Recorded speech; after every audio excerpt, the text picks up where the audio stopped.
Traditionally, hunters share their bounty at suppers at local town halls and churches, but the Vermont Wild Game Supper is staking out new territory at an upscale hotel, asking people, are you game?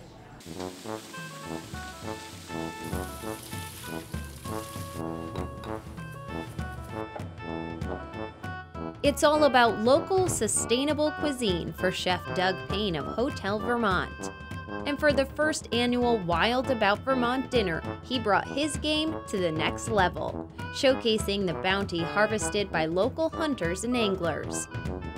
It's not something that has been done at a licensed restaurant before, and we're doing it in our function space separate from our restaurant.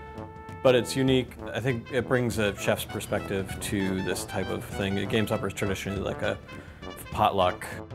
The preparation started early for this sold-out event. The family-style menu includes moose, black bear, beaver, turkey, rabbit, and of course, venison.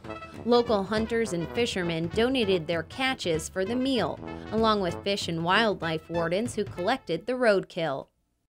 The game was all donated through Vermont Fish and Wildlife. So the roadkill, which is kind of the sensational aspect of it, came from people reporting they hit an animal. The game wardens came, checked it out, and made sure it was still good for consumption, and then we had to have it processed at a licensed butcher.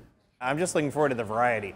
It's not often you get a half a dozen or more different kinds of wild game and fish at the same time. It's amazing, unbelievable. I hunt, and I have never made venison that has ever tasted like this. I am blown away. It is fabulous. What's been your favorite?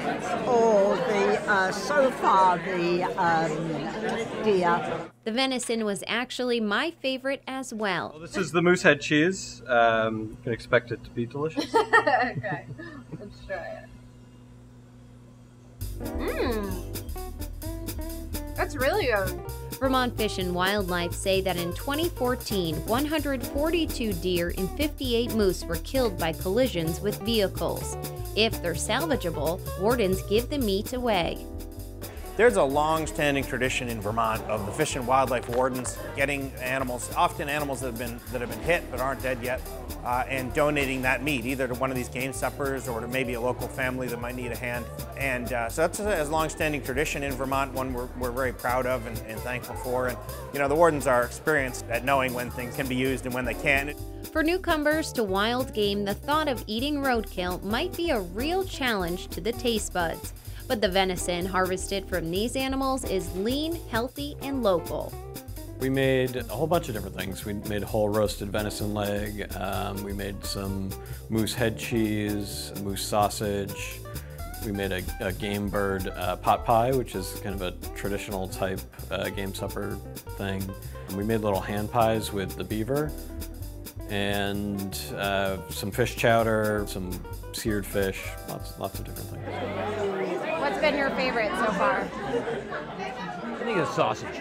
The moose? The moose. This is Vermont. This is local.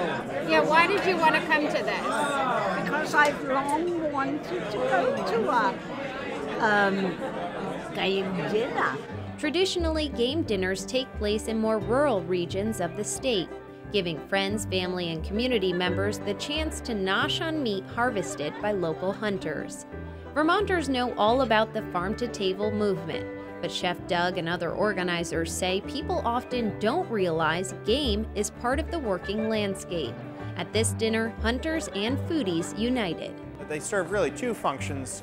One is they raise a little bit of money for these community organizations, especially rod and gun clubs, things like that are obviously incredibly important and incredibly connected to the tradition of hunting and trapping and fishing in Vermont.